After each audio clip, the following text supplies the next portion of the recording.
You're listening to Robin Flan's Drummer Interviews, the #1 drum radio show in all of Los Angeles, the world, the galaxy.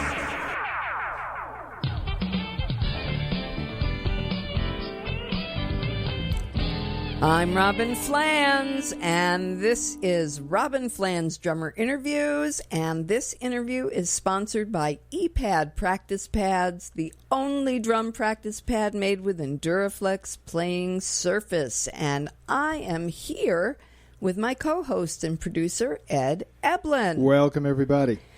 And today, Los Angeles recording drummer Mike Baird is with us, and it's really impossible to list all his credits, but let's start with Rick Springfield, Hall & Oates, Kenny Loggins, Michael Bolton, Billy Idol, the Pointer Sisters, Richard Marx, and let us not forget Journey. So, Mike, there was a definite heyday of recording in LA that you were a part of, where you were going from session to session. I'd love for you to give a sort of picture of what it was like back in the day. Well, it's funny. First of all, thank you very much for having me, and hi to both of you and all the people out there that are listening. Appreciate the opportunity.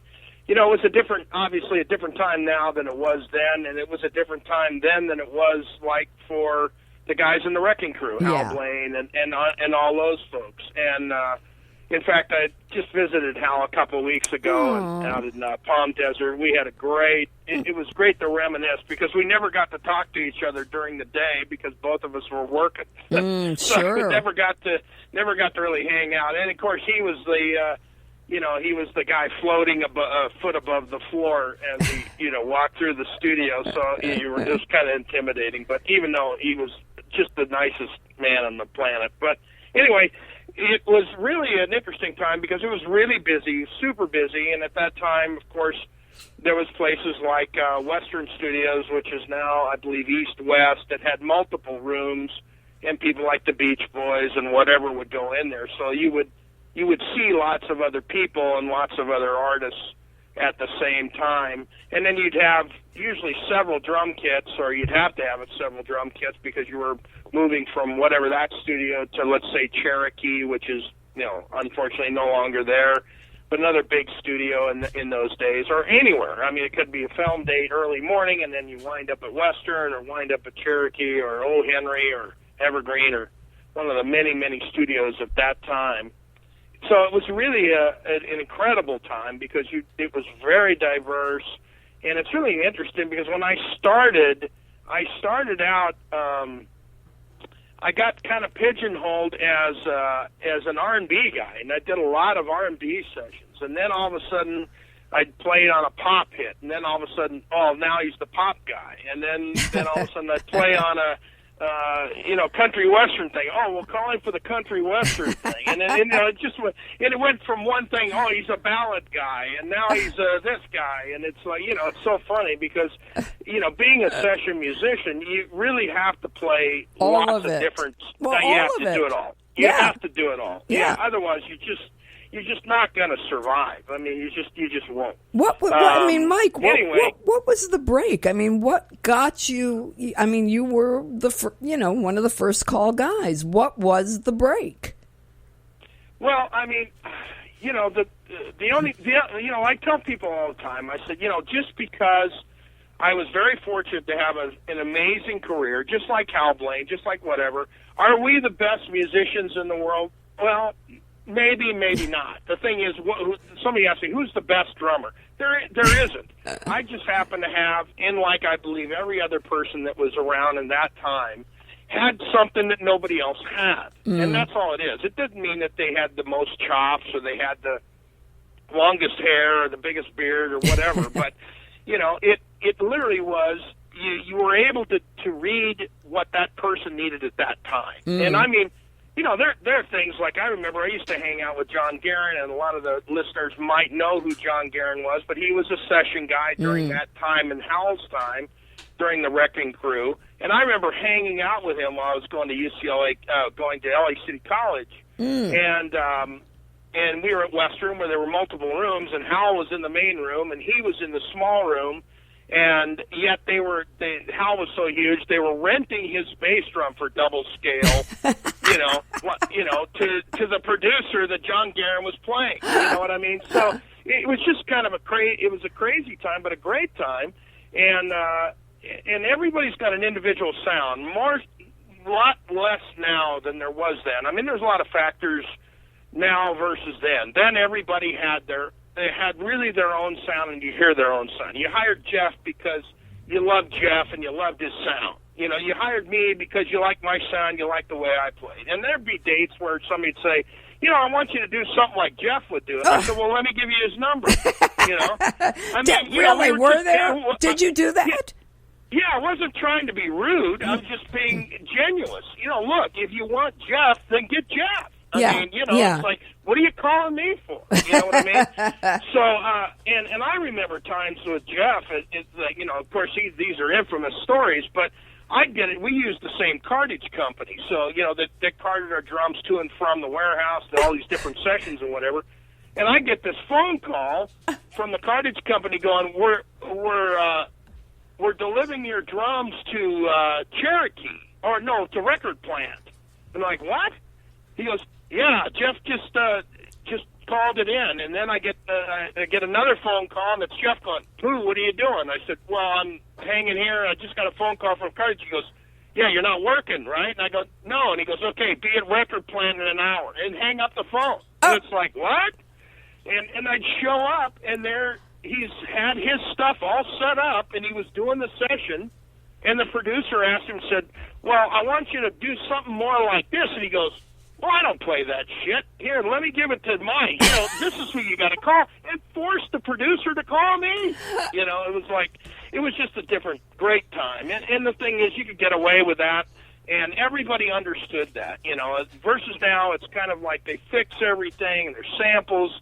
So, I mean, like if guys are really, or people or folks are really into listening to records and players, they can tell, for an example, if it's Hal Blaine, or if it's Bernard Purdy, or if it's Harvey Mason, or if it's, if they're way into players, not only because of how they played, but how they sounded. Their drums were very individualistic, and that's honestly, that's probably the best description of that era and that time, is that it wasn't like we were the most fantastic players on the planet, but we're individuals. That was the word I was just going to use. Absolutely. Yeah, I mean, and I don't want to sound egotistical about that, but I worked very hard at that, and there's a lot of good players now. I mean, a lot of great players, but there's not a lot of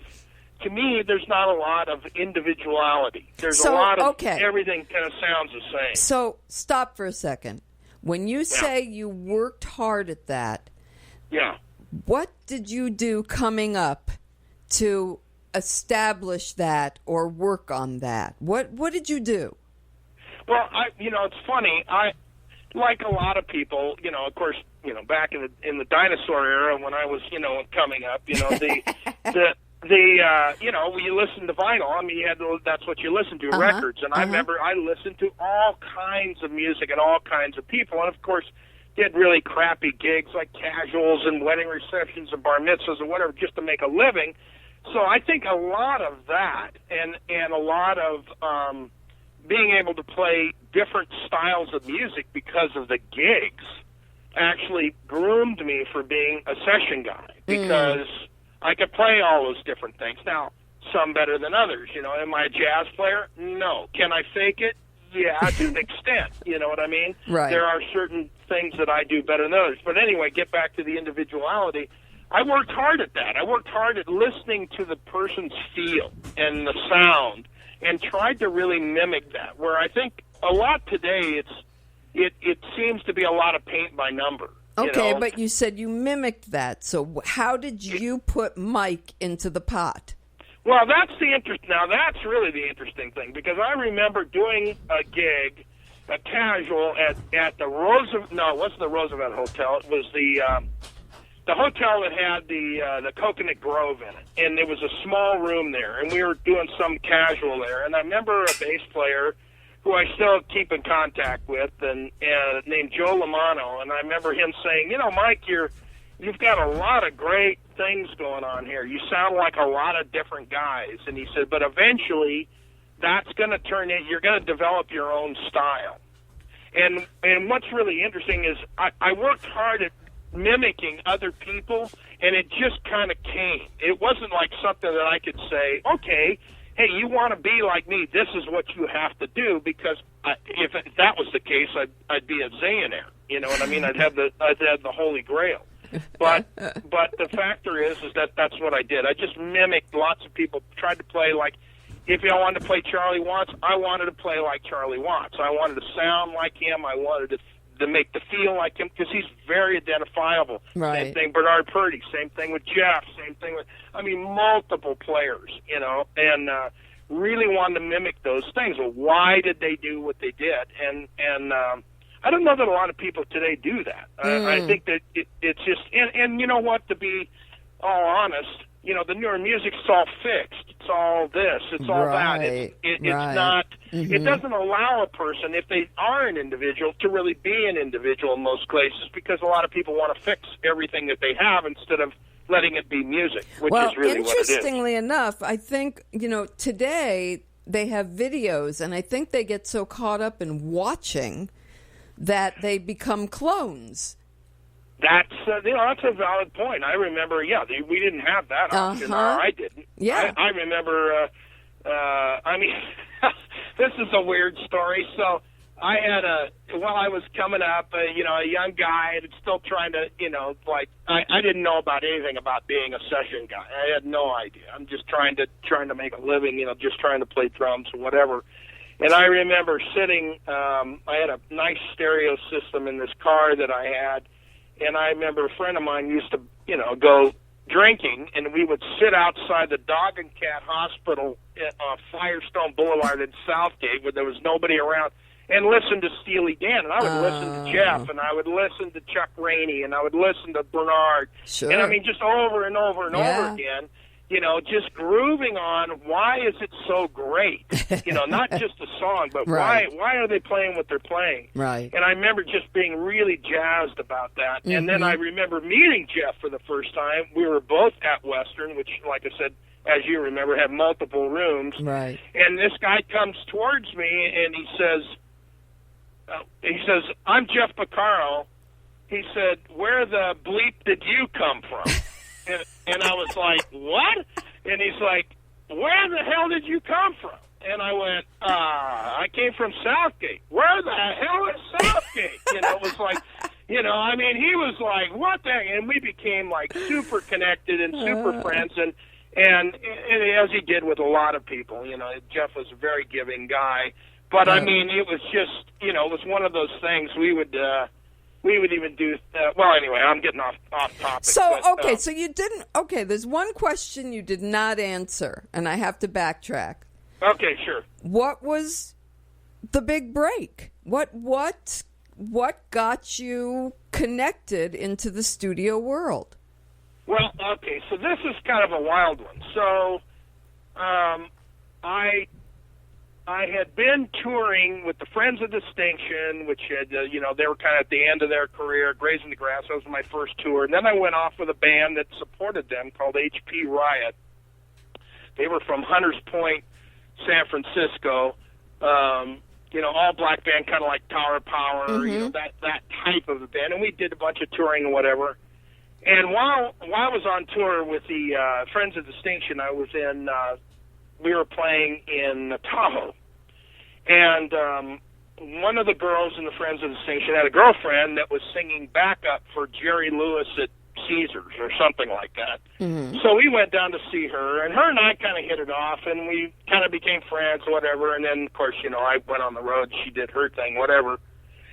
So I had made that connection. Then let's fast forward a couple of years, and I had actually come off the road and said, I don't think I want to play drums anymore. What? Yeah, I don't know this story. Well, it's just the band, the guys I was with were just, it was a kind of a major mind game, and it just drove me crazy. So I just had decided, you know what, I'm done. I think I'm kind of done. And what were you going to do? Well, I had no idea. It was just a thought. It was just, I'm just going to hang it up, whatever, who knows what I'm going to do, whatever. I'd always been a commercial artist, too, and I thought, well, I'll get into cartooning. I had some connections at Hanna-Barbera, and I thought, well, maybe I'll go do that. And anyway, I just really didn't know what I was going to do, but I was like 2 days of getting home from this road thing, and then I get the phone rings, and it's a company. This lady says, I'm from Alan Landsberg Productions. Well, Alan Landsberg at that time did all these TV shows called In Search Of with Leonard Nimoy. Oh, yeah. Narrating, right? Right. They said, listen, we're doing 2 late-night TV pilots for Don Kirshner. Whoa. And it involves a band that solves murder mysteries. Oh. And I said, okay. And so they explain what the guy looks like. He's this lean, mean guy with a perfect coif and, clean-shaven muscles and everything. I go, well, I said, that's not me. So if you're looking for that, you might as well just keep looking. It's not going to be me. So anyway, they said, well, we need you to come down. We just want you to audition. And I said, oh, okay, fine. So I go down there, and, of course, it's a major casting call, and they're mostly actors, not players. Right. They're just all actors. So here they are all dressed in their thing. I'm in a T-shirt, Converse, Levi's, I look like, just got off the bus, you know what I mean? So it's like I'm going like, why am I here? Well, okay, I'm the last guy, and I'm ready to leave. I'm just saying, okay, I'm out of here. I'm done. And I get out, and this guy comes out and goes, oh, where are you going? I said, well, I've been here like 2 hours, dude. I'm out of here. No, you're the drummer, right? I went, yeah. He goes, oh, just give us a few more minutes. So, long story short, they put me in this room with these 2 guys and a girl, and they said, you're going to read this line to this girl, so forth and so on. She's going to read it back. And so I do that, and they go, okay, just wait a few more minutes. Well, a half hour later, I'm still sitting out there. Now I say, okay, I'm gone. And I get up and I go to leave, and they go, where are you going? I go, I'm going home. Oh no, you gotta come with us. So these 2 big, tall guys escort me down this hallway. So I'm trying to break the ice with telling jokes or whatever because I'm really nervous and I just want to get out of there. I don't even want to be there. God. And they go, and nobody's laughing. So it's like even worse. So I get into this big room, and there's a long table with about, 12 or 14 people sitting at it. And there's a chair in the middle of the room. It's like like you're under a microscope, for crying out loud.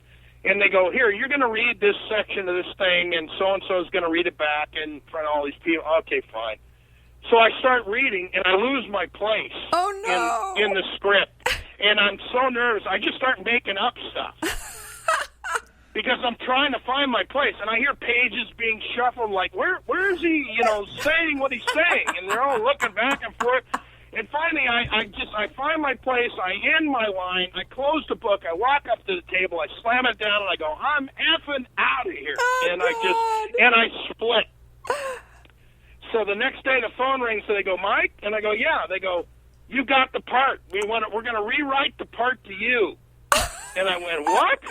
And they go, yeah. And what happened is the person who recommended me was this girl I had met, this girl, Gail Heidemann, who was singing background with Jerry Lewis. Well, from that and these 2 late night things, what they wanted is they wanted to do a legitimate album. They wanted this to be a real band. Now, wait a minute. What was this for? Well, it was these 2 late night TV pilots, which was kind of a gothic band that solved murder mysteries, right? So the first pilot was called Rockadie Baby, and the second one was called Song of the Succubus or something like that. I don't know what it was. But it was a very bizarre deal. Well, anyway, the guy who wound up producing the album was Jeff Barry, who was a very famous songwriter, producer, produced tons and tons of hits in the 60s. Yep. And including a lot of stuff for the Monkees and whatever. And, of course, I didn't know who he was. It's like, okay, whatever. And anyway, he says, well, we're going to do this album. And he says, so I've got a keyboard player that's going to come in to help us record these songs. And he's the new guy in town, and he's playing at the Roxy there was some kind of show going on there or whatever. His name's David Foster. Oh, my God. And I said, oh, okay, whatever, So we do this thing, and then one day David says to me, after a couple days at A&M, we're doing this thing, he says, hey, I got a demo record, that I'm going to be doing with Robert Appere, who was a big producer at that time doing a bunch of things. I didn't know who he was. I didn't know anybody. So... he says, would you come down? It's at this studio called Village. And I said, oh, okay, fine. So at that time, my look was a shirt and overalls and whatever. So I show up at this session, and I think I did it for free. I think it was a freebie. I don't even think I got paid. So I show up, and I'm setting everything up, and here's people coming in. One happened to be... here's the bass player, here's the guitar player, David's playing keys. And I just it was really kind of a horrible setup because my snares at the bottom of my snare drum just completely fell off, and I had, no way of fixing it. So Robert Appere, being the producer that he was and a nice guy, comes on, oh, we'll tape it like this. And he was an engineer, too, so we'll tape this and we'll do that, and it'll be fine. I'll get great sound. Don't worry about it. And I'm sweating bullets, it's like I've never done anything, so... I'm sitting in this thing. We go through these songs. We do like 2 songs, and I just go, "Wow, this bass player is, it's pretty good." So we get done, and David's, we're all standing in there. It was for an artist named Brian and Brenda Russell. Oh. Well, Brenda Russell wound up having her own career, of course, but it was the husband and wife team, that deal. So anyway, so he says. Robert Appere sits me down, and we play it back. He goes, man, you did a great job. I want to get your number, and yada-da-da. And he says, so what do you think about, Lee Sklar? And I go, who's Lee Sklar? And the whole place goes dead silent because all the musicians had left. It's just me and the producer, Brian and Brenda, David, whatever. And he says, the bass player. I go, oh, he's pretty good. He goes, pretty good? Do you know who he is? I said, I have no idea, who he is. I thought it was really... And they all started laughing. They go, oh, my God. So he says, where did you come from? I said, I came from Southgate. He goes, where the hell is Southgate? It's like, that was my whole beginning of the career. Where the hell is Southgate, So that's what started that. So then Lee recommended me for things, and then that gave me my first hit record. Was with Rita Coolidge, who he recommended to me to do for David Anderle. And I just remember starting the session with David Anderle. I didn't know who he was. He came up to me before we started. He says, listen, I don't like you using new guys, but Lee recommended you, so I'm hoping for the best. And I'm thinking, well, that's a vote of confidence right there. That makes you... For as long as I know you, I've never heard this story. Yeah, it's pretty wild. I mean, it really is. I mean, how these chain of events, and I tell my son, and I tell lots of people, I said, we do all these things, and when we look back, we start connecting all the dots, and you go, oh my goodness, how did I get from here to there to this to that? And everybody's got a story. That's the funny thing, is that no matter what they do, they've got some kind of story. But anyway, that's kind of my deal, and I mean, there's more stories to that prior, and what drove me to do what I did in order to get better. That was a whole nother scenario that involved John Hernandez, of all people, who was the drummer with Oingo Boingo. Okay, wait a minute.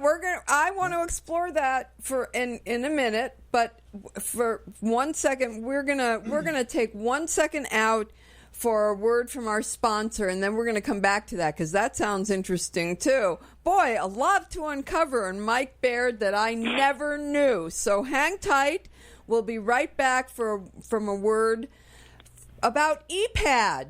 Ed? Right, and that in this case means that I'm the commercial. Yep. So I'll just talk about it. Basically what I do is I have a practice pad company called ePad. Been doing it for about 15 years. We make a specific type of drum practice pad. It's made out of a 5/8-inch neoprene that we call Enduraflex. Responds much slower than a typical gum rubber pad. So there's more shock resistant properties, less shock to your forearms, your wrists, your fingers.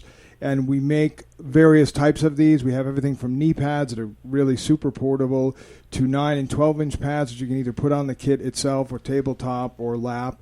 They work great. It's quite a workout because, like I said, it's a slower response, not somewhere between a moon gel and a like a gum rubber pad, a real feel, for instance. So that's what we do. And for you guys that are interested out there, please check us out. We're at www.epadco, that's epadco.com. You can see us on the web. Also have E-Practice Pads on Facebook. And I've got the products, the product descriptions, the various people that use them, and the reasons you should check them out. So there you go. And back to you. And I just want to let everybody know, too, that I have a new website for writing services and bios, press releases, liner notes. Feel free to check out samples at www.robinflansmedia.com. It's just new stuff that I'm having fun doing. And the other site, real quick, just before we get back to it. Oh, yeah. Your just MP3 site. Right. Robin Flan's drummerinterviews.com, where you can hear some of the wonderful interviews I wrote. Now they're in audio form. It's just a new experience. So completely different than reading it on the page. You're not going to want to... Actually, Mike is on some of that stuff from the Studio Roundtable. The Studio Roundtable. It's just a completely different experience to hear those guys sitting around talking as opposed to reading it on paper. So you might want to check that out at www.robinflansdrummerinterviews.com. And that's enough of the self-promotion. And I'm back with Mike because I'm curious. I'm curious as hell about this John Hernandez story. Tell me. Well, we were both, the place to be at that time, big bands were really the big thing. And LA City College had the best big band for colleges or junior colleges. And so that was the place to be. And, of course, they had an A band and a B band and that kind of deal. So, coming out of high school, I just, I thought I was like, everybody's going, oh, man, you're the deal, you're this, you're going to kill it, this, that, and the other thing. And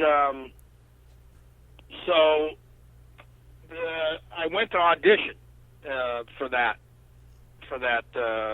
a position there. Right. And one of the reasons they were always won these contests was at that time Louis Bellson and Buddy Rich were actively touring with their bands. Well, their guys, their horn sections and all that stuff would come in off the road and wouldn't have anything to do, and they wanted to keep sharp.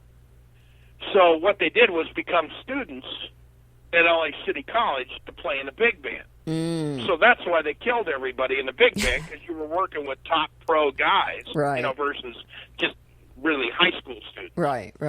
But anyway, so I tried out for the B band, and when I tried out for that, John Hernandez was one of the drummers there, who we had just met. I didn't know who he was. I didn't know anybody there, but it was a full band. You sat down and you played.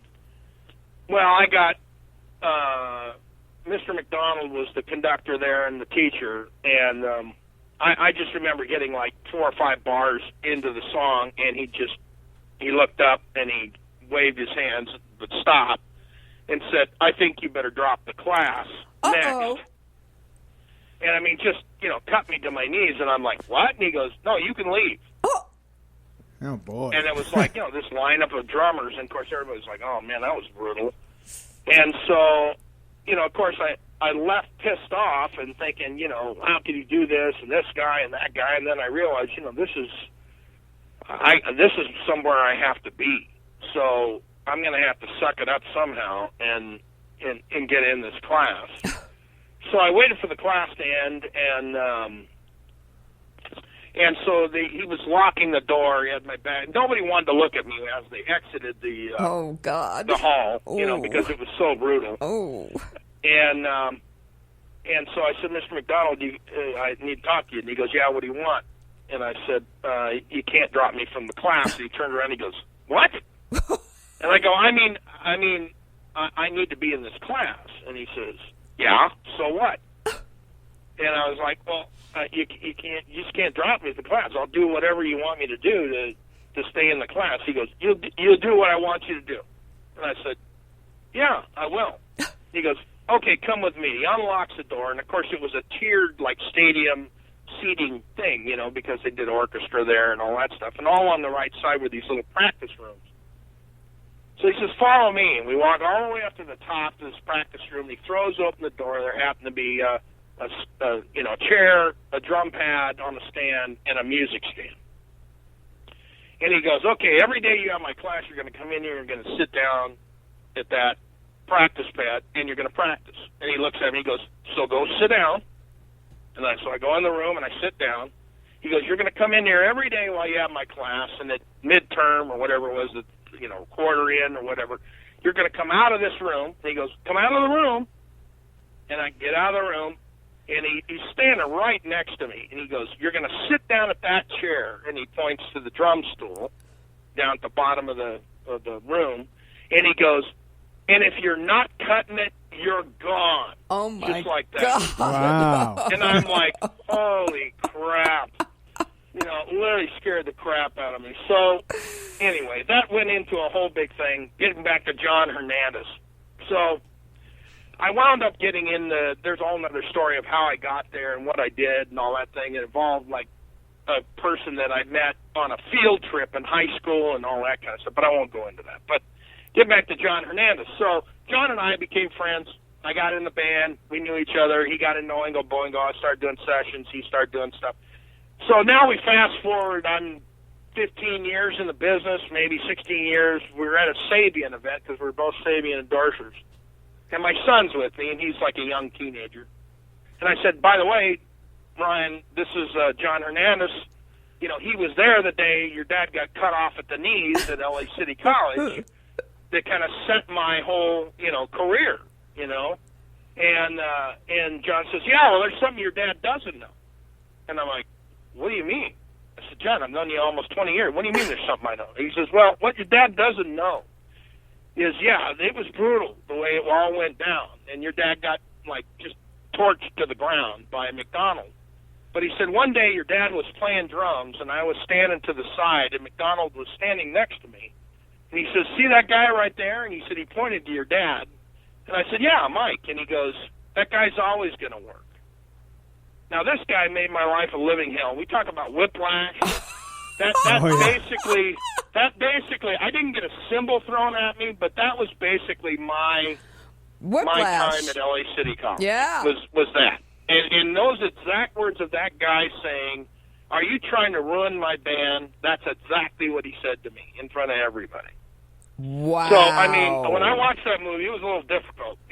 Wow. But if it wasn't for that guy, who knows? Right, that's what I was going to say. It turns out to be a great ending, actually. And yeah, those hard experiences can mold you. Right. Yeah. Exactly. Exactly. If that hadn't happened, I probably would not have had the career I had. That is frickin' amazing. Well, I think I remember when you did the round table with Mike and all the guys, that Mike was saying that sometimes in session work, too, you get cut like that. So I guess it was sort of a precursor for you, Mike, back then at that time as a kid to go, if I can conquer this, then there's nothing else that's going to stop me, from being successful. Well, that's a really great point too. Is that I was a student of Freddie Gruber, which I'm sure a lot of your listeners have probably heard of. He's one of the infamous teachers, and whatever, and that's was one of the components that helped me get there. Is that John there was another guy there had recommended Freddie, and Freddie at that time was working out a little music store. And I remember going to him and taking lessons, and I was doing a bunch of other things as well. But I remember going to him, and he started me all over. I mean, just broke it down to basics all over again. And I was so pissed because it's like, dude, I've been playing, and it's like here you have me doing single hits. I mean, what the hell? And I just remember him one time saying to me, "This is probably boring, right? And you're wondering why I'm doing this." And I said, "Yeah, it's driving me crazy."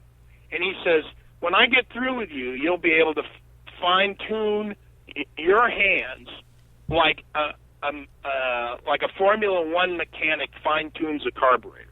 Wow. And so he would bust me. You know, I was one of those guys that, you know, would try to practice but wouldn't practice a lot. But when he moved to his house, you'd show up at his house and there'd be a bunch of guys all taking lessons. And every student he had, I could just about say, was way superior as a player to me.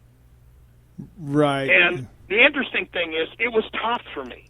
It was like I was in the trenches every single day I went to get a lesson, or I wanted to go play something. These guys could sit there and do 30-second notes all day long and all these amazing things. They all came from, like, you know, marching bands like the Velvet Knights and, like, you know, I mean, all these amazing, just chops, just galore. And I'm, like, slugging it out like a caveman with a club, you know, and it's like, but, you know, I look at that, and most of those guys became successful, but not as drummers. They became doctors, so they became lawyers, or they became successful in some other field. And I finally, when I backed out of that, you know, many, many years later, I realized that, and I say this to everybody, I don't care what it is you want to go after. You don't have to be the best of the best of the absolute best, because that doesn't make the world go round. Not everybody can be an astronaut, but perseverance is everything. Yeah, yeah. That's everything. And any kind of job, I don't care what it is. So that's what I did. I just didn't give up. Well, and I remember Freddie grilling me, you know, Buddy would show up there, Buddy Rich would show up there and go through his antics and all that stuff. And yet Freddie, you know, always took a liking to me. I'd sit down and he'd be right next to my ear and I'd be playing something and he goes, well, I probably can't use the language. No, sure you can. Yeah. Sure you can. Basically, fill in the blanks. He goes, you didn't practice all week. You practiced out in the front room.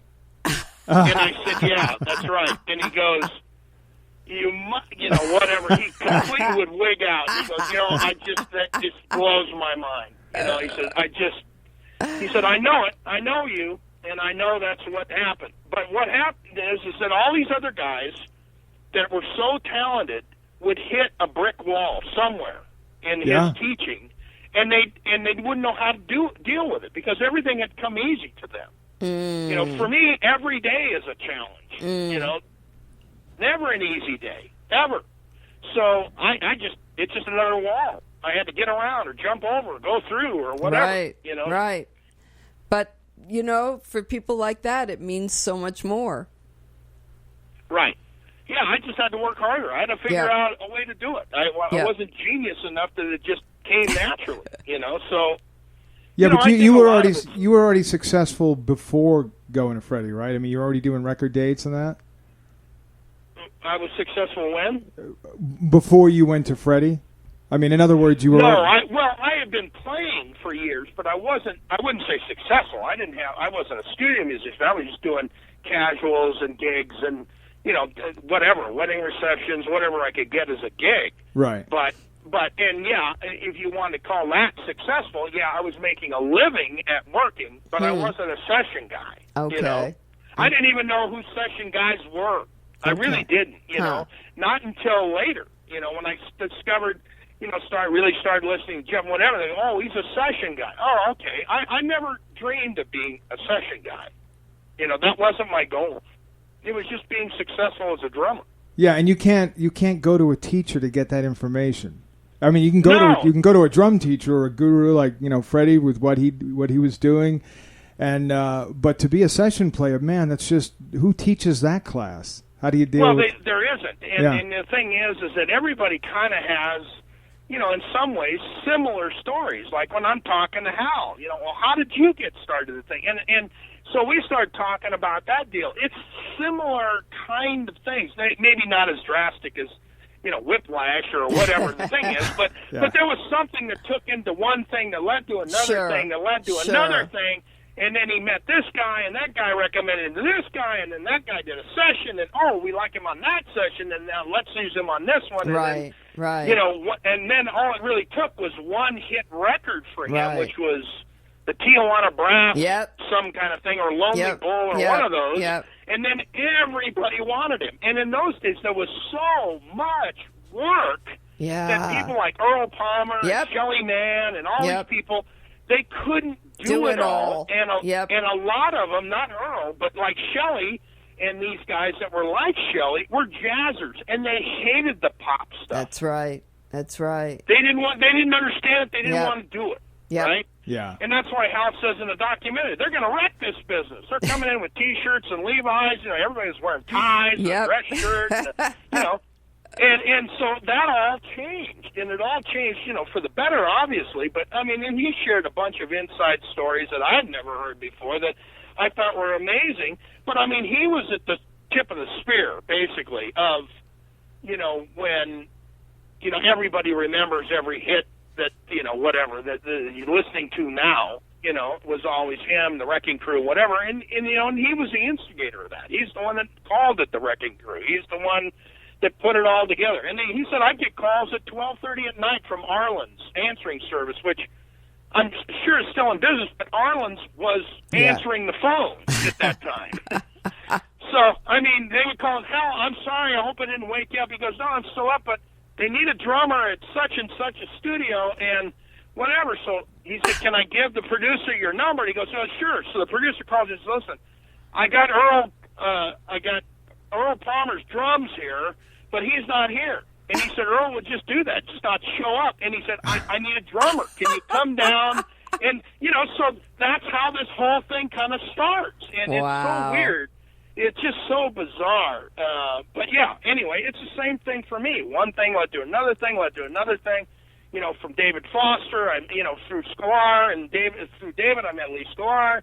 Through Sklar, I met a bunch of other people, other musicians. And through David, I met Jay Graydon. And then from Jay Graydon, it just went, it just snowballed after that. So I want to ask you about some specific sessions. I want you to, if you can rack your brain and tell me about some of the more creative sessions that might have come your way.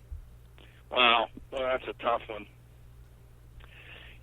People ask me, were there, do you have a favorite artist? I have to say, honestly, not.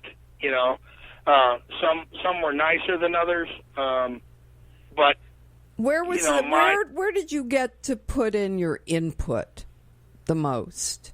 Well, I don't know. That's a tough one. I don't think I can even answer that. I just, in every session, during that time, was they might have a demo of the song, and they might not. It might be the person sitting down with an acoustic guitar. It might be somebody sitting at the piano. It might have been something, we don't know, here's a song, whatever. And so basically everybody, as a session player, unless you were doing movie and television or commercials where things were written out, right, or they had to be done at a certain timing, that kind of thing, it was basically you were hired because right. of what you brought to the table. Right. So they didn't tell you what to do. Mm-hmm. They just said, we want something maybe like this, or you'll figure it out. And so basically that's why you wound up working with the kind of the same people over and over again, because creatively you all worked together, And, yeah, I worked with a lot of different people, but there were still main people that I always seemed to get paired up with because people liked that combination. So it pretty much was an open palette on just about everything. And, in fact, I actually have a great story about, not to get complacent. And it wound up biting me in the butt really big time later on. Huh. I was doing a session with Larry Carlton, and Larry Carlton had said, I want to recommend you to Steely Dan. I said, okay, great. He says, I just want you to know they're a little quirky. They do like 50 takes of everything before they get what they want. But, if you want to do it, I'll recommend you. And I said, well, yeah, of course. That'd be great. So I didn't hear back from him for a few weeks. And then I ran into him on another session. I said, hey, Larry, whatever happened with that thing with Steely Dan? He said, well, I recommended you to those guys. And they said, they got back to me and said, yeah, we heard this guy, and he's not happening. What? And I was like, oh, okay. And he said, yeah. I said, well, he said, they heard you on this record, whatever. And then he mentioned the record, and it's just like somebody drilled holes in the bottom of my feet and sucked all the blood out of my system. You know, I just went completely cold. I realized that it was a session that I had played on where the artist was really bad. The songs were horrible. I mean, we're always kind of polishing a turd to a point, as the phrase goes. But, and not always, but in a lot of cases, it's just because you're doing all kinds of people that think they're artists or they're going to be artists or whatever the deal is. And some are better than others and whatever. Of course. That's just the nature of the business. But I just didn't care. And I played like that. And that's the one album out of everything that I did that they heard. Oh, my God. Of course. Yep. Of course.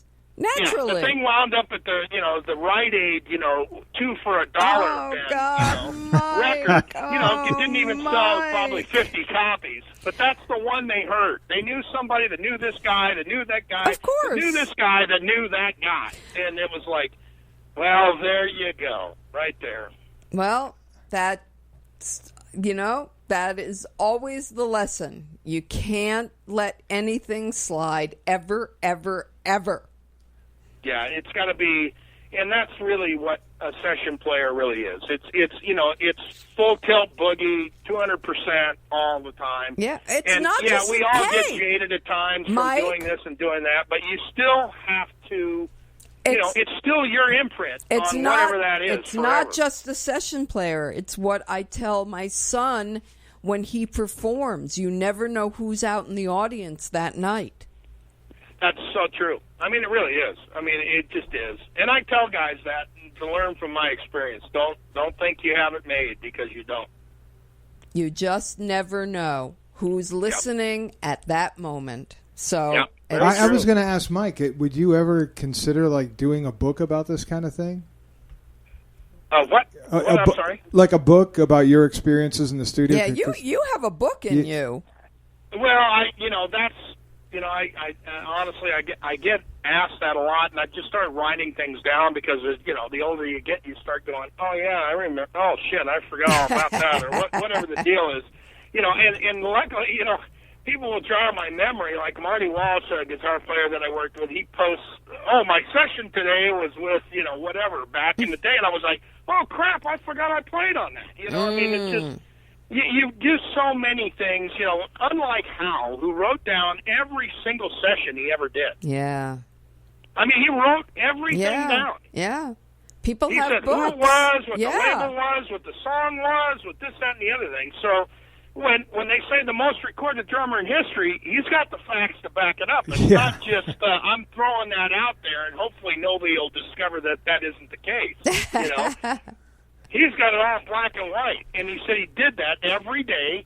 At the end of the day, he had a ledger that he put down everything that he played on. Yeah, and it's like, oh, my God. I wish I had done that now. Just like I wish I was in photography, and I never took any pictures of anybody in the studio. I wish I had done that. You know what I mean? But... it's just shoulda, coulda, woulda. It's gone. It is what it is. Well, it was awesome to be a part of that time. You still have a memory. You still have a brain. Oh, yeah, I still have a memory. I'm still able to remember. Well, then still able to remember. Do things. it while you can. Do it while you can. So yes, exactly. But I'd like to do. Steve Lukather had called me the other day. We're friends for many, many, many years, and I was one of the people at the beginning of his career that helped him along with Lee Sklar and other people. And he was asking me, about pictures. He says, of course, I mentioned in his book, and I thought, I probably should do this before I get to the point of not being able to remember what I had for breakfast. Well, that's what I'm saying. That's what I'm saying. I probably should, get on that, at least to put it down. Whether or not anybody would buy it or want to listen about it, at least it's there. And, somebody will gain something from it.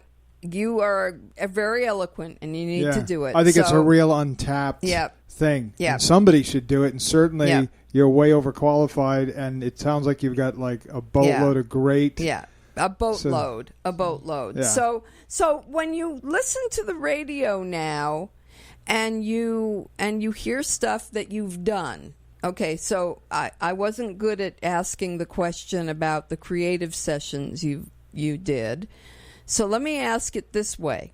When you hear stuff that you were part of and now you're listening to the radio, the ones that stick out to you and you go, "Oh, yeah, man. Oh, I remember that session."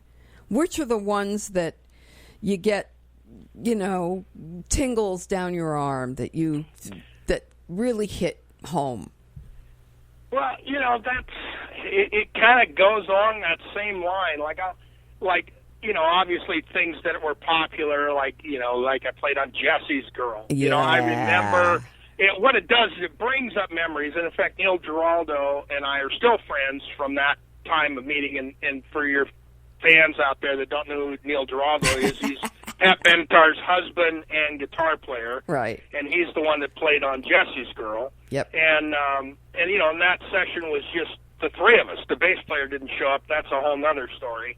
But anyway, and that takes it down a whole nother road of stories and beginnings and all this that just ties more of my life together. But anyway, I listen to that. It just when I listen to things, it's not like I hear I'm really critical of myself. I always said if I'd known they were going to put that horn part in, or if I'd known they were going to do this background vocal, I would have played this. Right. But in essence, at the end of the day, they're not selling records because the drum track. They're selling records because the artist and the song. I mean, that's just it. Yeah, I have my contribution for whatever little that is to that, but ultimately it's about the song and the artist is really at the end of the day. And yeah, fans of whether guitar or drums or bass or whatever, they love that part or they don't like that part, or they say, it's the dumbest part in the world, I would have played something different, whatever. There's always that. But for me, but it all makes the song, and you help make that song feel great. Yeah, I just tell people when I hear stuff on the radio, I always go, and I always tell young players or anybody who asks me, I said, there's not one hit record that I played on that doesn't have a mistake. At least in my mind, a mistake. So when you say that was the epitome of, that just doesn't happen in my world. It just doesn't. Okay, so Jesse's Girl conjures up a good feeling, a memory. I mean, Rick Springfield was a part of your life. Yeah, exactly. That, Eddie Money, Rita Coolidge, all these things. When I hear these songs, it just conjures up good memories, or, memories of going, I remember what happened after that. I got a flat tire, or I got a, whatever the thing is. But, musically, it doesn't, things go like, I guess it's, it sounds fine. I mean, it's good. But, could I have done it better? Well, that's always, they always say an artist is never done. You got to finish it at some point, and so I really don't look at it as, wow, I was really hot on that, or that was really, that was really something. Now, there are certain things that for some reason to me mean more of a challenge than others, and one of those, and this might be something to answer your question, is I did it, 2 years, worked with Billy Idol, on and off, doing his album Charm Life. Right. And in that, there was a song called Prodigal Blues, and how those sessions went down, we initially all started in the studio, and then it just became like, okay, we're going to call you when we need you. And I said, okay, fine. And then they'd go work everything out, and then they'd call me in. And the kind of funny thing was I'd go in, and I'd play like 8 bars, like, okay, stop, we're going to call you. I'd give them an idea, and then they'd revamp it and then call me back to come back in. And that kind of went on for a couple of years. Wow. But this one song was said to me, Keith Forsey had said to me, the producer, hey, Mike, we've got drum machine on this thing. We don't expect you to really add anything to this, but we want to bring you in just in case. Right. I said, okay, fine. And I had listened to this track, and usually I don't listen to things prior. But because it was a lot of drum machine stuff in it, like a lot of little percussive things, and wasn't just a drum track, it was, a bunch of things to play with. I kind of worked through my head just a little bit of what I'd try. And so I get there, and he goes, we got you in here. We're not, no pressure. And there were a whole bunch of people hanging out. I mean, that was like a big, almost a party scene. Mm. And so about 16 bars into this song of me coming up with this thing, working with the drum machine and this, that, and the other thing, all of a sudden Keith says, I want everybody out. And he empties the whole studio. And he says, okay, Mike, let's do this. And it was basically a one-pass scenario. And that one I really feel good about because it was something that, everybody had figured we can't use real drums on it. Mm-hmm. It's perfect as it is with a machine. Right. And I was able to add something to that. Now, a lot of drummers might hear that and go, well, so what's the big deal about that? You know what I mean, about what I played. But in essence, when I've done clinics and I've used that song, they go, oh, well, yeah, okay, that's... And I said, look, it's not like I came up with some ingenious groove or some ingenious whatever. It's just that I was able to come up with something other than the drum machine that they like. Right. Right. And so in that essence, yeah, that's something I'm really proud of. Is it something say that's my best work ever? I don't know, but right. I just know that was a big challenge for me, and I succeeded. So there you go. Mm-hmm. Got it. Mm-hmm. So what about the journey period in your life? Well, as far as the tour goes, as far as that whole thing, well, yeah. we did a whole interview on that thing, which was, basically I had no filter, and everybody was like, "Jesus, Mike, I mean, really?" I mean, I got a lot of flack from that deal. Of course, my life has always been kind of, you ask me a question, I'm going to give you an answer. It may not be the answer you're looking for. It's the truth is always the answer. I'm not exactly the most politically, politically correct oriented individual. Okay. Yeah, politically correct, definitely the not. truth is always the right thing. Yeah, I've gotten better at it, but it's just always been one of those things where I'd rather just tell somebody the way it is than to tell them something they want to hear. That's but the best anyway, thing. Yeah, I mean that tour was an amazing. It was really an amazing opportunity. I mean, what session drummer gets to tour with a #1 rock band and play arenas, fly in private jets, do that kind of, be a rock star. Sure. I mean, it's just super rare. Right. And so from that level alone, and then all the different drummers they had, and all the stuff that I went through, and whatever, it really was an amazing opportunity. Mm-hmm. Personally, in my life, it wasn't a good time because of the person I was married to. It made my life kind of a living hell, and which they all knew it, and they definitely supported me on that level, and I have to say that. But anyway. So it's not always perfect. People think, oh, you've done this and you've done that, and you made all this money, or you got bottles, you drove this car, or you were doing this girl, or whatever the thing is. Like, yeah, okay, yeah, but you don't really know the whole story there, pal. I mean, it's like a lot of people think the grass is greener on the other side, and I always say, you know what? It's just as green. There's just more of it to mow. That's all there is to it. Yeah. Well, people just don't ever know what's really going on. Yeah, so, I mean, yes, it was an amazing opportunity. I still, every once in a while, talk to one of those guys because it was really an integral. It was, in a lot of respects, an amazing time in my life and a horrible time in my life. Yeah. But it wasn't because of them. It Right. was because of what, personally, I was going through. Yeah. But, I mean, just... how does that happen? And that whole thing started from, I don't remember if I said that in the interview of how I even got recommended for that deal, but Jonathan Kane, the keyboard player in that band, was in a band called the Babies. Right. Keith Olsen at the time, who produced Rick Springfield, was doing an album for his wife. And so he called me in Keith called me in to play on her album. And, of course, Jonathan played on his wife's album. Mm-hmm. And that's how we met. At the time, he was in the Baby. So now we fast forward. He's in Journey, whatever. There's a big fallout with Steve Perry and Steve Smith and Ross Valerie and all that jazz. And so now they're looking for drummers. And so Jonathan had called me and asked me if I'd be interested. And, of course, I said, well, yeah, are you kidding me? That would be amazing.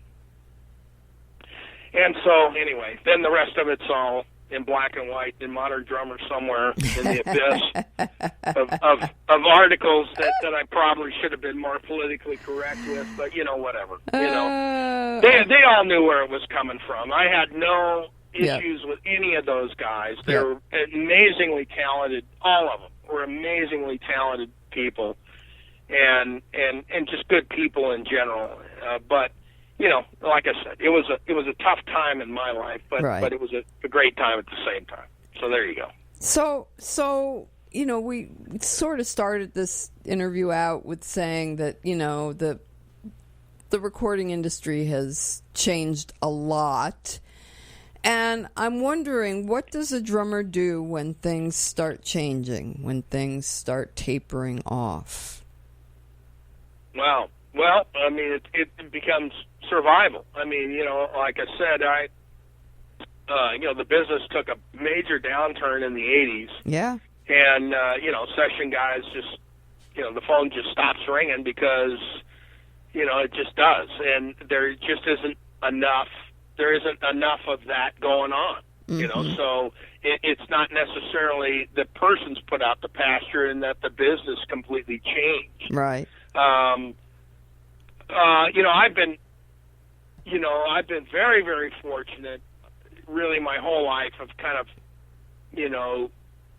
getting breaks and being able to seize on those opportunities. And now, since that downturn, I had, a lot of bad years, but, I managed to survive somehow. And now I've got, today I've got 4 or 5 producers that I kind of work with, and that's, what I do. And they do everything from television stuff to a lot of the stuff. I have one producer who does a lot of stuff from Far East. He does a lot of stuff in China and Singapore and Thailand, and I always go, don't they have people to do this stuff over there? And it's like, but you don't want to ask too many questions. Yeah, no, don't look a gift horse in the mouth. The check cashes, yep, and they all got smiling faces when you leave, and that's all that matters. Yep. Well, cool. So you take what you can. I mean, you look at Stephen Howe's life. For drummers that don't know his life, I mean, here's a guy that was the guy.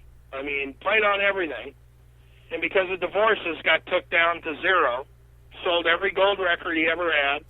I mean, was a security guard in Phoenix, Arizona. Yeah. But he managed to build himself back up. Now, not doing sessions for him, royalties started really coming in, and that really helped him to kind of build back up into his deal. But Hal still plays. He's still, we talk about that. We talk about sound, and we talk about this, we talk about that. And he's like, I think he just turned 89. Yeah. And yet, he's still, I talk more with him now than I ever did back in the day. And you know what? We're all really similar. He was, when I got on as being a session guy, it was really, I remember Dennis Budimir, who was part of that Wrecking Crew, guitar player, telling me, the party's over. And I go, what do you mean? He goes, oh, no, it's over. Session world's going to end. Oh, my. And I go, what are you talking about? I'm doing 3 or 4 dates a day. What do you think? He goes, no, party's over. And he wasn't far off because, it was several years after that. It started tapering off, and pretty soon it was like everybody was in the same boat. So, but, it's, you got to survive or you don't. One of the two. Luckily for me, I never got really caught up in the drugs, so I didn't have any big bad habits that I had to support. Right. Right. I went through a hideous divorce and took me down to square one, but I was able to build it back up just again out of perseverance. You got to do whatever you got to do to make it happen, and that's it. I mean, I could say in your case, you wrote tons and tons of articles. about players that were amazing. And that whole business changed. So you had to reinvent yourself. I'm still and do it reinventing myself. Well, hey, but that's the nature of the beast. There's no guarantee anything anymore. Yeah, you know what I mean? Yeah, the publishing world changed radically. Yeah. Yeah, so I mean, it's just been the same for me. I just happen to be fortunate enough to run into some people and got a wild phone call out of nowhere, and that kind of spearheaded into some other things. But I hate saying those kind of things because it's not great out there for a lot of really good players. It just isn't. Yeah. And whether that's going to change or not, that I don't know. I mean, if I had a crystal ball, I would have written a book a long time ago and just said, okay, well, just follow this and you'll make $1 million. You know what I mean? But yeah, so I mean, I just happen to be very blessed, very fortunate to do what I can still do, what I love doing. Right. And I toured for a while. I was never a big touring guy. I was always, really the in-house session guy. Right. But then I started doing tours. I met up with Italian rock artist. I toured with him for like 7 or 8 years, and then they wound up wanting to use somebody else, and that's fine. That's the way it is. Mm-hmm. Yep. We all work for people that say, "Hey, you're the greatest thing since sliced bread," and then you never hear from them again. You know what I mean? Yep. So who knows why or what or whatever, and it doesn't really matter. It just matters of if it's not happening, you got to make something happen or don't. So I'm in a really great place right now. I love it. I'm so glad I was a part of a time that just doesn't exist and probably won't ever exist again. Yeah. And still being able to talk to people like Hal and just reminisce over things and hear his stories, and it's amazing. We had several things in common that I never knew of, and that was really kind of cool. Visiting him and I still talk, and we email all the time together. But it's always one of those. I want to come. I don't want you to drive all the way out here. I'm going, dude. You kidding me? It's like. I'm driving. I'm coming. So it's like, I'll just go down there and we'll hang. We'll have some lunch. And then, I'll let him do his deal and I'll split and come home. But it's just, to Gene, me, that's just maybe important. we'll have to come and tape one of those sessions between the two of you at some point. Yeah, I mean, he's really, gosh, we spent, I think I wore him out. I told him, I said, I got to go, Hal, because I know I'm wearing you out. As they get, as we get older, he's got his thing to do and how he does it. He's 88, maybe 89 now. Yeah. I mean, he's got his routine. I know. So by me coming there, it kind of interrupts the routine. So I get that. Yep. So, I told him, I said, it's time for me to go, Al. I know you're being generous and you're enjoying the company, but you probably need to take a nap. And he's going like, it's funny you mentioned that. I was just thinking that. And I said, I get it. I and get so it. then all of a sudden he calls me at 11:30 at night. Hey, did you make it home okay? Are you still up? I go, oh, yeah, I'm still up. And he goes, yeah, I took this long nap after we left, and then I got up, and I said, now it's time to get a bowl of soup and then make yourself a sandwich or something. He goes, that's exactly what I'm going to do. And I said, well, there you go. Oh, Mike, it's so good to hear your voice. Well, same here. I'm going to let you go do your day, and I am so thrilled that we reconnected, and we're going to stay in better touch. And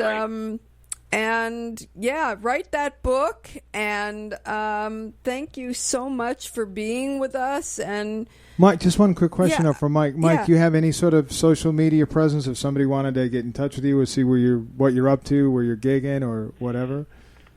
That's I do get asked that a lot, and I probably should do that more. A lot of people use Facebook of telling them, every time they go to the bathroom or they change the tire in their car or the eat. deal is. Yeah. But Food. I just the stuff I do is kind of the same kind of thing over and over again. It's almost a Groundhog Day type scenario. I work with the same people. I do the same kind of stuff. Occasionally I'll do something different.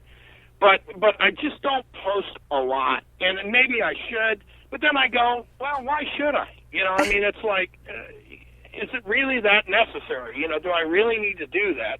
And I know a lot of my friends do that, and they get a big kick out of doing that. For me, I feel like I'm tooting my own horn, and I just don't. I'm just not that kind of. I just don't. I don't get pleasure out there, and I know I'll probably get a lot of flack from fans and people who like what I've done and whatever. And I just have to say I apologize for not doing more of that, because I'm sure it may be interesting to them. I'm always one of those, I want to hear about somebody else's story, then tell them about mine. Yeah, well, sure, but by the same token, I mean, you've got a legion of followers. People, look, you're one of the elite that got in the business and did all of that stuff, and you're like, what was it when you did the round table? It was 7 of these guys, right? Yeah, Mike and right. Jeff, and yeah. 7 people, is the whole recording industry. So it's a thing you want to look into, and but that's cool if you don't have it for now. Whenever that happens, the thing is, when we put this up, which will probably be Wednesday on Facebook, may I tag you on your page? Oh, sure. Yeah, absolutely. Okay. Yeah. All right. And we're also going to tag your 8th grade music teacher, Mr. McDonald. Yeah, right. Yeah, well, yeah, that's right. He'd be proud of you, man. He really would. Yeah, he really. I mean, there were many people in my life that helped me get to where I got, not just from a session or a demo that I played on. I mean, to people that inspired me to be better. And that's kind of one of those things. That's one thing. If I do a book or write memoirs or whatever. Yes. Then I'd love to impart onto the younger generation, because even though you can't do it the way I did it, because that is not type of industry possible. doesn't exist That's anymore. Right. That's right. There's still this lesson of you never know who you're going to run into, and you never know what little pearls of wisdom somebody will impart. Yes. Good, bad, or indifferent. It's all good in the end. Mike, do it.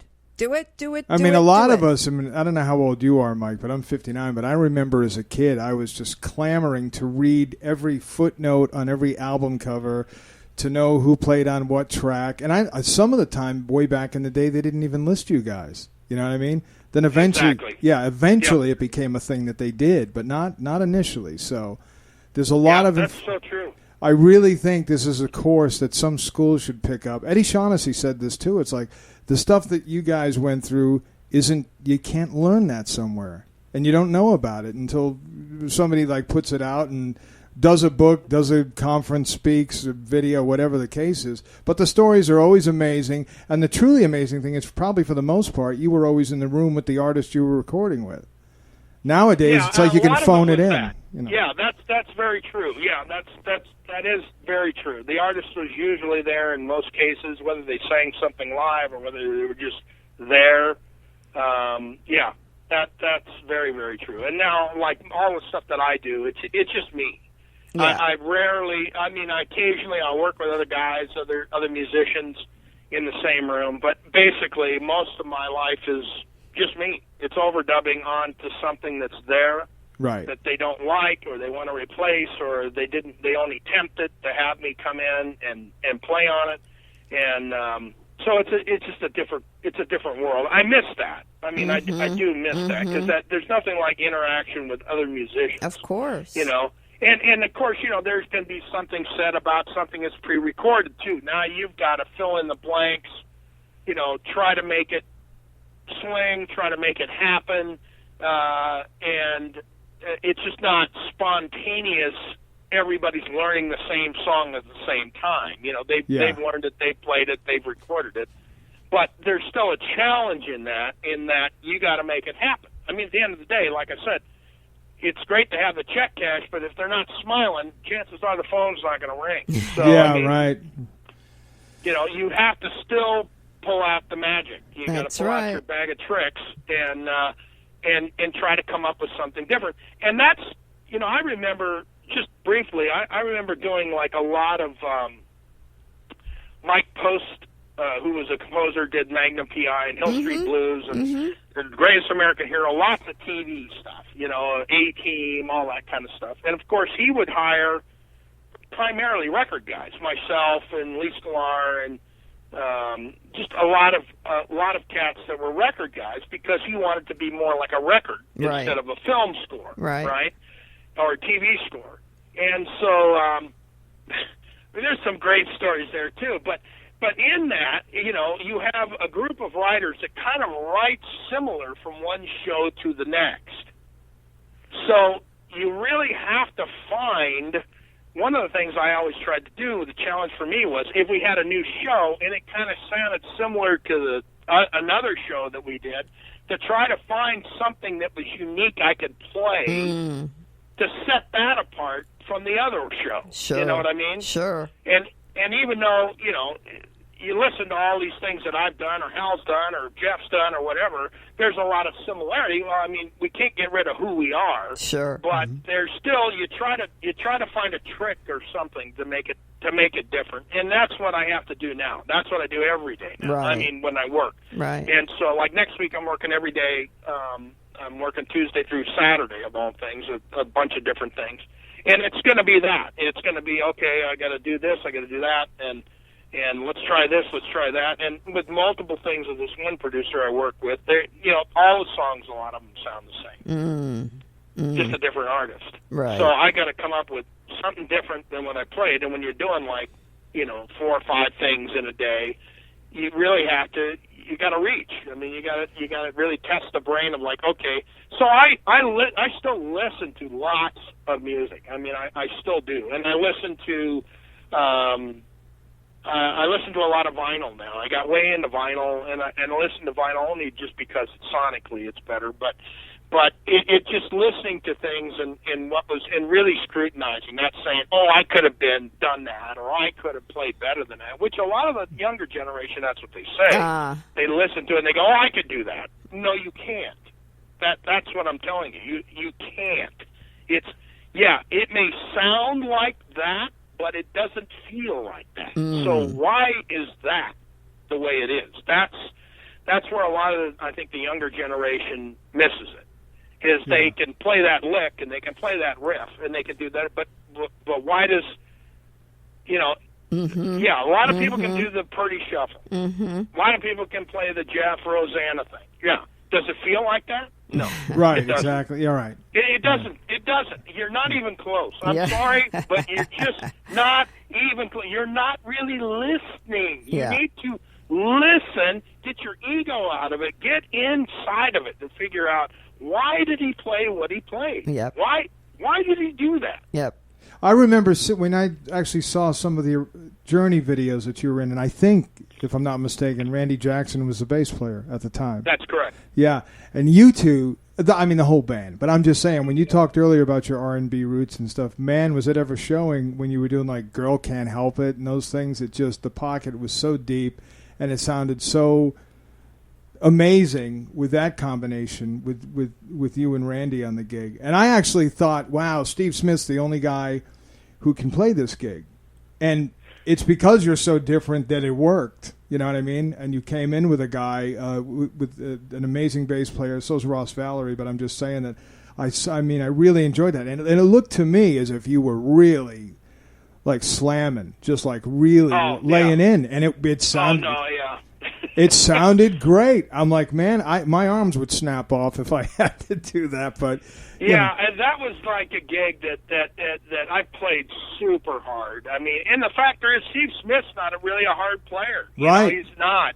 And that was a big set of shoes to fill. Oh, yeah. I mean, Steve Smith's a wonderful player, and I'm glad he's back with Journey. I'd said to those guys, well, the book's just not closed here, guys. temporarily. You got to get the original band back together. I pale in comparison of filling Steve's shoes. I'm doing it kind of my way and kind of right. You trying made the to gig adapt yours, to his thing. Right. But it's just not like the original. It just isn't. And I'm glad I had the opportunity to do it. And Steve and I had talked about it prior to the tour, and I'm really happy he's back doing that gig and it's back the original bass player, Ross Valerie and that deal, because it's just different. It's just different. And yeah, I'm glad I was able to bring something to the table and be a part of that. And Larry London, was the one that played on Girl Can't Help, and of course there's another genius, great player, plays all kinds of stuff, and it's another big pair of shoes to try to fill. You know, I mean, so anyway, it's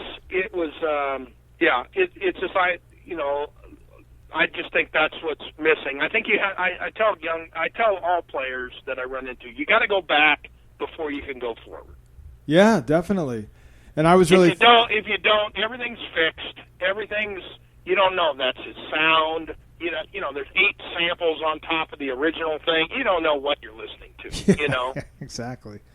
Yeah, it's amazing. But I was, when I first heard the Journey stuff on YouTube, I was like, it's got to be because you're a session player, that your approach would be different from just hiring a live drummer who doesn't have all of that session experience. Because when you came in and you played, the pockets were so deep, and it was just like, man, I love this. It sounds great and it feels great. It's not exactly the thing that was going on before, but it's still great and it's its own thing. So I'm just complimenting you on that, because I was blown away by it, and the way you were playing. I'm like, how can you sound that good and be hitting that hard? Because really... Well, so now that you've thrown down that gauntlet, can I hire you to come with me to all these sessions, just to make me feel good about dude, I'd be happy. It's free of charge, no problem. No, I'm sure I'm not the only one that had that feeling about it, but I just went, it's like when you're a fan of somebody, you know how that is. Then they get the new guy to come in and you're like, yeah, whatever, but the old guy, is...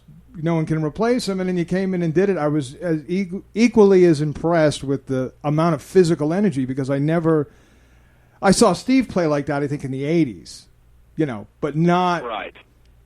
You just... I don't know if it was a camera angle, but I'm sure you were just laying, and I'm like, holy, he's chopping wood up there. Look at this. It's like, All right, well, let's let this guy go. Yes. And it's so amazing to connect, and we will be in touch again. And thank you again for being with us, Mike and Sharon. Oh, my pleasure. Thank you for thinking of me, and it's always great to hear your voice, and I wish you the best with this show. I think it's a great idea, and like we were just talking about, it's great for younger players to get an inside look at what things that maybe will trigger them to do something different that might help them. Yep, absolutely. So the next time you come back to do the show, Mike, you'll tell us about your book, right? Oh, yeah. Well, yeah, I don't know. Yeah, it's one of those things where I don't know. I had a guy write a little discography about me, and it got so wordy. I got embarrassed to read it myself. It's like, oh, my God, it sounds like I'm just talking about me. Well, now that I've talked about me for a while, why don't you talk about me for a while? Kind of one of those deals. So it's really tough for me to do that. It's just tough. But you're right. I probably should get do it. Do it. Yeah, you should definitely do it. Do it. And just thank you, and everybody just check Facebook and see who's coming up next, and stay tuned. And yes, let's give a round of applause for Mike. Big thanks. And we'll see you all down the road.